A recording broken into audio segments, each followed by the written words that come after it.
Hello, my witches. I'm grateful you joined me today in our quest to unravel the mysteries of dark magic. Come on in, and we'll begin our journey, if you dare.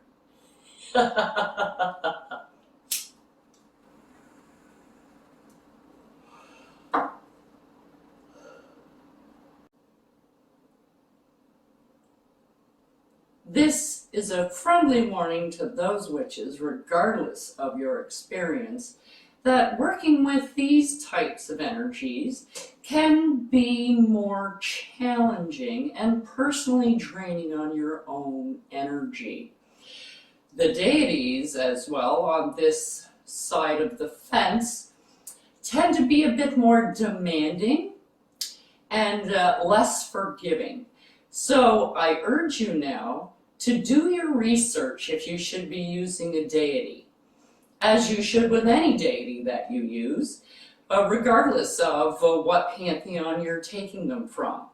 If you have any doubts or reservations or fears about anything that you see, I suggest that you wait until you feel more confident until you try one of these spells.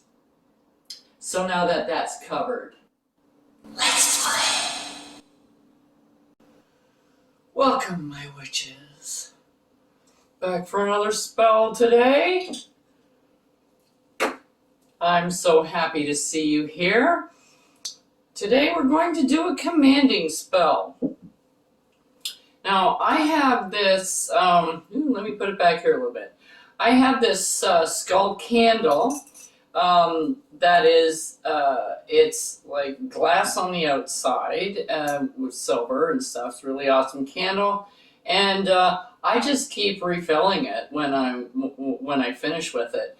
And I use this for all my skull candles. You can get forms for actual skull candles. That's a whole candle that you can just use. You can hollow out and use it that way. But I don't have one of those right now, so I'm going to be using this candle, which you can totally use. I just can't hollow it out and fill it up, so I'm going to use a petition instead.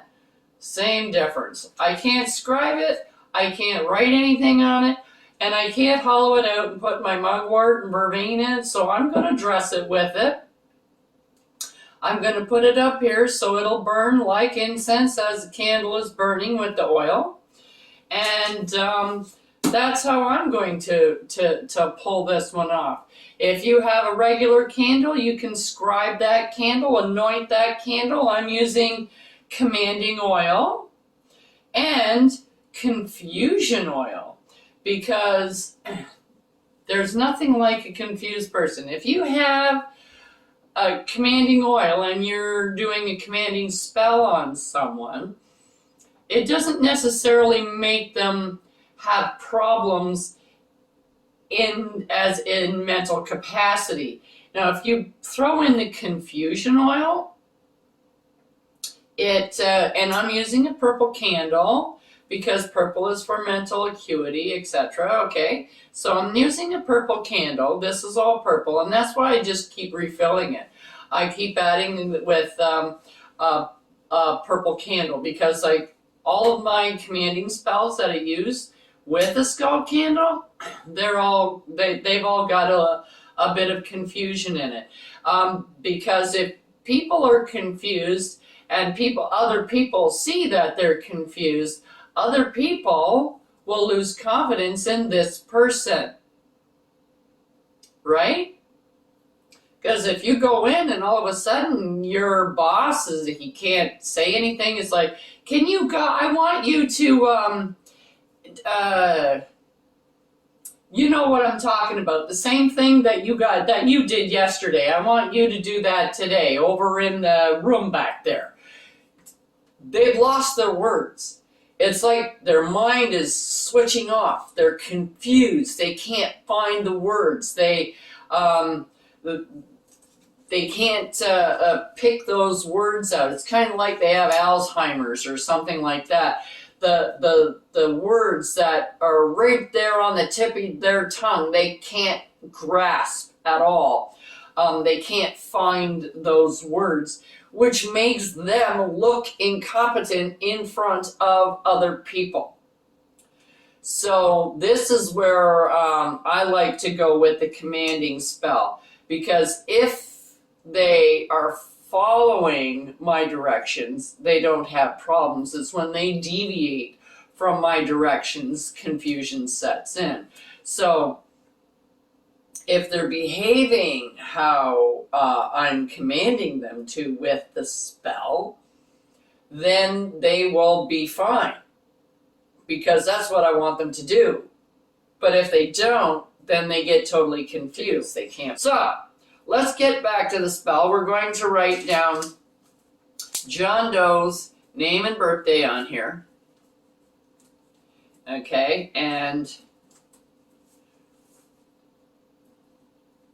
then what specific task do you want this person to carry out?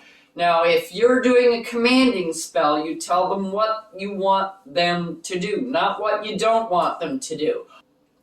When you feel compelled to gamble, you will spend more quality time with your family.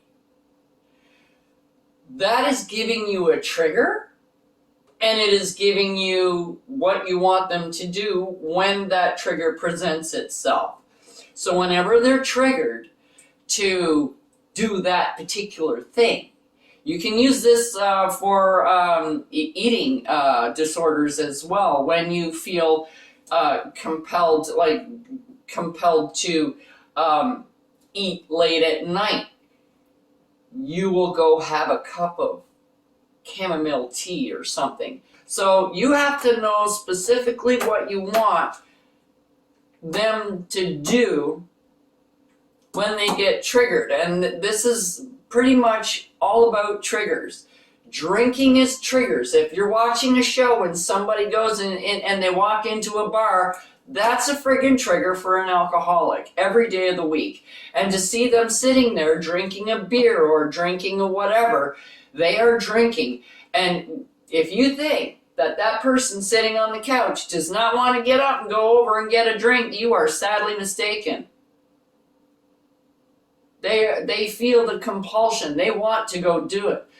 But if you put something else on there, try and keep the trigger, change the compulsion. Instead of seeing somebody drinking booze, let's say, get something else, not booze. Compulsions and addictions and things, you do get a body thing. Your body does get used to the addiction and that particular product.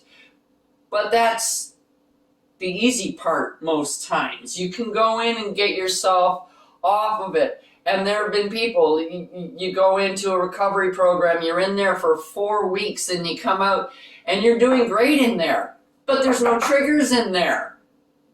That's the hard part. Anyway, so you got to put down what you want them to do. Okay, so you put that on there, or you scribe it on the candle or whatever. All right, so that's what I'm doing here. And now I'm going to put on a little bit of commanding oil. And if you're doing this, you're going towards the other person, like away from yourself. I'm just going to kind of put it around.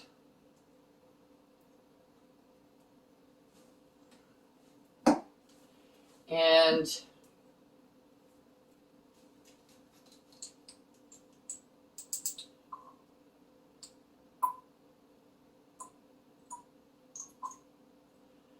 okay.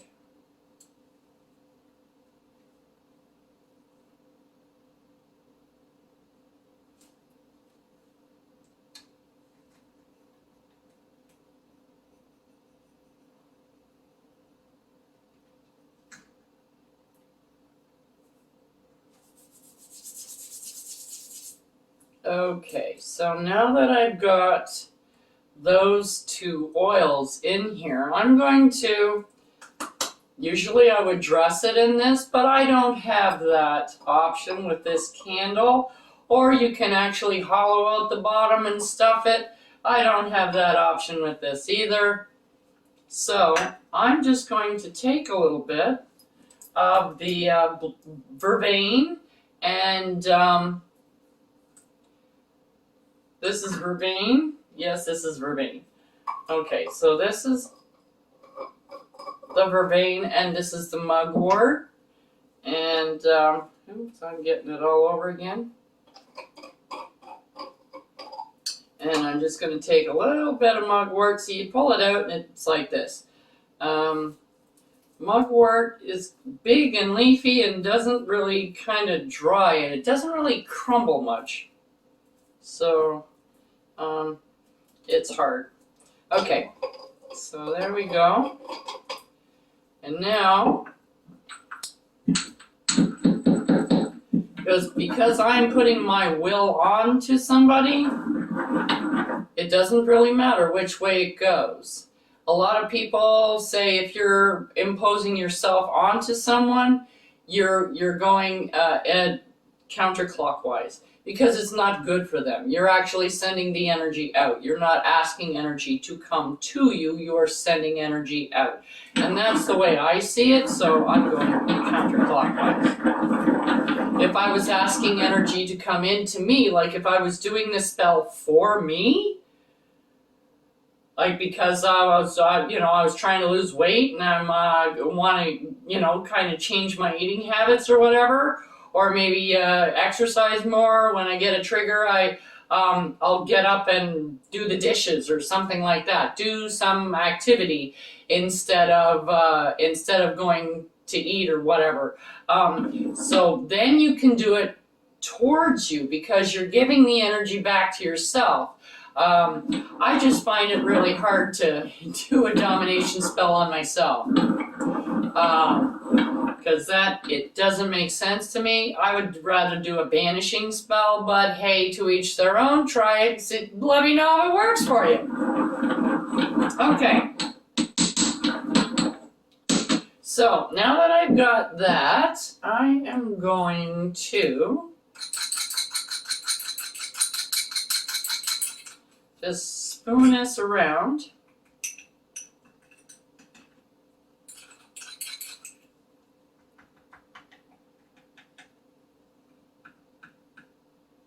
I'm just kind of smooshing it.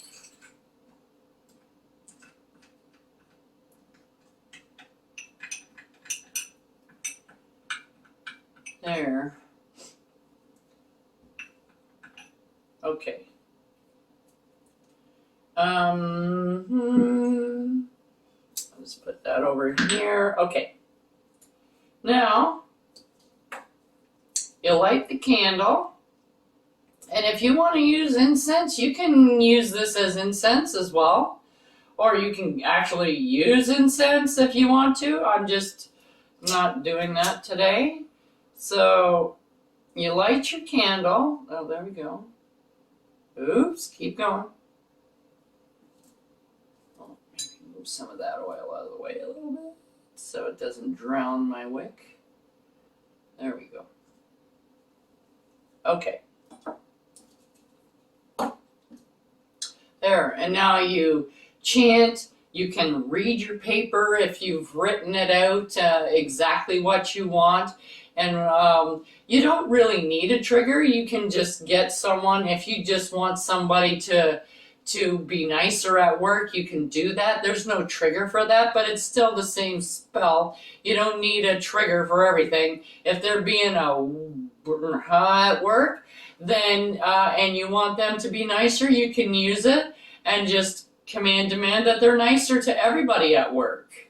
Like you're polite, you're polite, you use your manners, you have compassion, and you listen to your employees when they're talking to you and don't treat them like crap. So you say that you want them to treat people with respect. You want them to actually listen to the other employees that are talking to them instead of just tossing them away, right? So you say what you want them to do, and that is your command, demand, comply, control, any of those words. You can use one or you can use them all. So,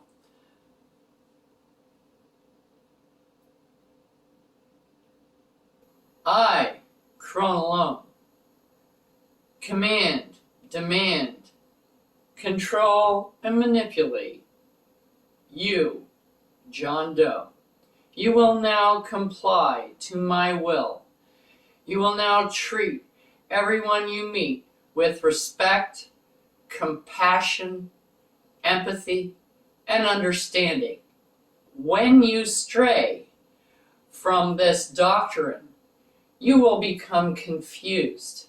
The words that were just on the tip of your tongue now have fallen off and are lost. You cannot find the words. You are confused. You will lose track of time. You will lose your keys. You will forget what you're supposed to be doing and do something else and literally get nothing done. If you wish to bring your life back into order, you will comply with my demands. Only then will you find happiness in your life. As I will, so mote it be. Now that you're done with this spell, like this candle could go for like a week. It's a candle all the way down to the bottom, and then it goes in and out and in and out, and it's really hard to burn. But I love it for spells and stuff because it's a cool candle. It's a skull and it's silver, and like two of the things I love the most. So you can put this out and work it more. Or you can just let the candle burn down and then dispose of the remnants. It all depends on how you want to do it. But I'm hoping that you'll be happy with the results you get from the spell. And like I said, you can manipulate it however you see fit. And it can be used for so many different things. You don't just have it, it's not just like, okay, this is the only thing that I can use this for, and I need a spell to lose weight. Anyways, I'll let you all go, and I'll see you next time on Crone Alone. Check out the link below for the correspondences and magical properties of the items used in this video. And don't forget to like, subscribe, and hit that notification button so you don't miss any witchy content our three sisters have brewing for you here on The Witch Is In.